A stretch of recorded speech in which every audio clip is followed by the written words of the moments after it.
साथी को ये डाउट नहीं होना चाहिए जो आपकी लड़ाई में सेंट्रल कमेटी साथ नहीं देगी। वोटिंग का बहुत ज्यादा गुंजाइश नहीं है, सब लोग जानते हैं। वो जो हम लोग लास्ट टाइम जो मिला था हम नहीं दे सके। ये चेयरमैन ने साफ कहा जो भाई हम अगले बार जो दिए थे वो हम नहीं दे सके, इसलिए 50 तो वो भी तब बात था।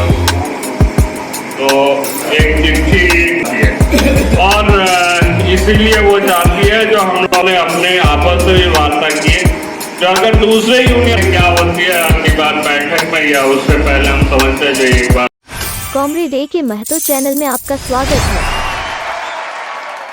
एक तो है जो किसी भी साथी को ये डाउट नहीं होना चाहिए जो आपकी लड़ाई में सेंट्रल कमेटी साथ नहीं देगी। पूरी सेंट्रल कमेटी मुस्तैदी के साथ आपके हर लड़ाई में साथ रहे, चाहे वो कोलियरी की लड़ाई हो, एरिया की लड़ाई हो या हमारे कोयला भवन या किसी भी वास्ती की लड़ाई हो। पूरी सेंट्रल कमेटी के हर एक साथी आपके जब जहां बुलाइएगा सब मुस्तैदी के साथ आपकी उस लड़ाई में खड़े हैं। द्वितीय बात यह है प्रोग्राम ली गई तो एक बड़ी संख्या में देखिए कोयला भवन की जो मांग होती है वो सब लोगों की नजर में रहते हैं, मैनेजमेंट का, वर्कर्स का, सभी का। तो इसलिए एक बड़ी प्रदर्शन के रूप में एक बार चैलेंज के रूप में ले हम समझते हैं जो एक बड़ी प्रदर्शन होने से अच्छी बिहार कोलियरी कामगार यूनियन की छवि पूरी ऑल इंडिया में एक अच्छी छवि जाएगी। देखिए हम लोगों को लगता है जो भाई यहाँ करने से क्या लाभ फायदा हो, लेकिन बंदी में किस कोलियरी में कितना इफेक्ट होता है, किस एरिया में कितना इफेक्ट होता है ऑल इंडिया के चेयरमैन तक जानता है। हम लोगों को ये जब भी मीटिंग में जाता है जो आपने यहाँ बंद करवा दिया, वहाँ बंद करवा दिया, क्यों करवाते हैं, मतलब मैनेजमेंट अपने तरीके से बोलते हैं, लेकिन उसका मतलब ये है जो सबकी रिपोर्टिंग उन लोगों के पास रहती है। एक अच्छे प्रदर्शन होने से उस दिन हम लोग अगर एक शक्ति दिखाने के रूप में हम लोग कर सके तो एक अच्छे मैसेज सिर्फ बीसीसीएल में नहीं सभी जगहों पर हम समझते जो जाएंगे और यूनियन आगे के दिन में और भी मजबूत हो। कुछ साथियों ने ये कहा जो हम लोगों का बहुत ज्यादा गुंजाइश नहीं है, सब लोग जानते हैं।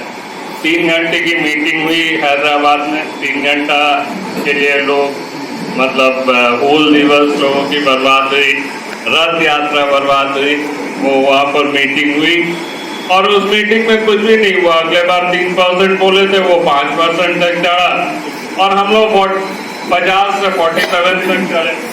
हम लोग इस चीज का विरोध सिर्फ सीटू ने किया, कुछ यूनियन का ये था जो नहीं कम से कम ये वो जो हम लोग लास्ट टाइम जो मिला था वहां से शुरुआत होना चाहिए वार्ता, मतलब कम से कम उतना तो मिलना चाहिए। हम लोगों ने इस स्टेटमेंट का विरोध वहाँ मीटिंग में किए, जब आपस में मीटिंग हो रही थी हम भी खड़ा होकर बोले जो जहाँ हम लोग ये बोल देंगे जो 50 नहीं हमें 27% से कम मिलना चाहिए, तो वही चाहती है मैनेजमेंट। मैनेजमेंट का कहना है जो भाई आप 25% तक आइए फिर हम बहस चालू करेंगे, क्योंकि अब 25% तक हम नहीं दे सकेंगे। ये चेयरमैन ने साफ कहा जो भाई हम अगले बार जो दिए थे वो हम नहीं दे सके, इसलिए 50 तो भूल जाइए, आप 25 में आइए और 25 से बहस शुरुआत कीजिए।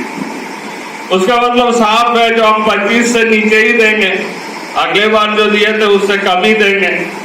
और यही कुछ यूनियन मतलब पक्ष में है जो नहीं ठीक है, अगले बार जो मिला था वहां से शुरुआत कीजिए। अगले बार अगर 27 से शुरुआत करें तो स्वाभाविक बात है वो 5 से 10 उठेगा, फिर बोलेगा भाई आप भी एक बार नीचे और एक बार उतरिए, तो हम लोग भी कुछ उठते हैं। वो 15 या 17% तक मैनेजमेंट की टारगेट है जो यहाँ तक समाप्त कर, तो मामला यहाँ आके फंसा हुआ है। हम लोगों ने लड़ाई के लिए बोला जो भाई एक आंदोलन की रूपरेखा तैयार की जाए, तो कुछ लोगों ने उसका भी विरोध किया जो नहीं अभी आंदोलन बहुत प्रीमैच्योर है। तो हम लोगों ने ये भी बोला जो ठीक है स्ट्राइक नहीं तो कम से कम एक आंदोलन, धरना, प्रदर्शन, नारेबाजी ये तो हो। तो कुछ साथियों का ये था कि नहीं, एक बार हम लोग कोयला मंत्री से मिले सभी यूनियन मिलकर, उसके बाद जरूरत पड़ेगा तो हम लोग उस रास्ते पे जाएंगे। तो मामला यही है, हम लोग जब वार्ता के दौरान चेयरमैन सडनली चेयर से उठे और उसके बाद चले गए और मीटिंग समाप्त हो गई। जो भाई अगला मीटिंग कलकत्ता में होगी तब वार्ता होगी। तो एक चिट्ठी भेजी गई, हम देख रहे हैं कुछ पेपर में भी आए हैं, जो माननीय मंत्री को, जो भाई क्या क्या हुई JVCCI में, मैनेजमेंट का क्या रूप है, आपसे वार्ता करके उसकी जानकारी देना चाहते हैं। इसके लिए हमें समय इतना ही होकर समाप्त हो गई। और हमें लगता है जो देखिए ये लंबा खींचेगी, मैनेजमेंट चाहती है जो लंबा खींचना या JVCCI को तोड़ देना, या सरकार की जो मोटिव है जो नहीं प्राइवेटाइजेशन की तरफ आगे ले जाएंगे, अगर पूरा कोल इंडिया नहीं तो BCCL ECL को तोड़कर अलग करते, ये सरकार की कुछ सोच है जिसके कारण वो खींचना चाहती है। और इसीलिए वो चाहती है जो हम लोग हो JVCCI को दो फाड़ करें, या नहीं तो दो हिस्सों में बांट दे, जो भाई ECL BCCL को कम दे उसको ज्यादा दे, या नहीं तो सभी को मिला जुला के हम लोग कम करने की कोशिश करें। तो कुछ सोच लेके शायद सरकार के आदेश पर कोल इंडिया मैनेजमेंट चल रही है, हम लोग सोच का हम लोग को विरोध करना होगा।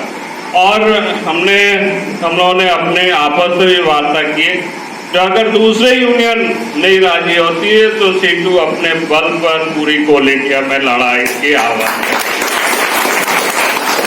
तो हम लोग देखते हैं क्या होती है अगली बार बैठक में, या उससे पहले हम समझते हैं जो एक बार हम लोग भी आपस में बैठेंगे, जो भी राय होती है हम लोग आपके बीच में हम लोग लाने की कोशिश करें, आप लोगों के बीच में हम लोग बोलने की काम करें। तो 15 तारीख की तैयारी कीजिए, एक बड़ी लड़ाई का, कम से कम धनराज की पुलिस प्रशासन से लेकर कोल इंडिया मैनेजमेंट तक लोग जाने, जो बिहार कोलियरी कामगार यूनियन एक सबसे बड़ी यूनियन है, ताकतवर यूनियन है, उसके साथ जो है जमीनी स्तर के मजदूर आज भी जुड़े हुए हैं। धन्यवाद सर।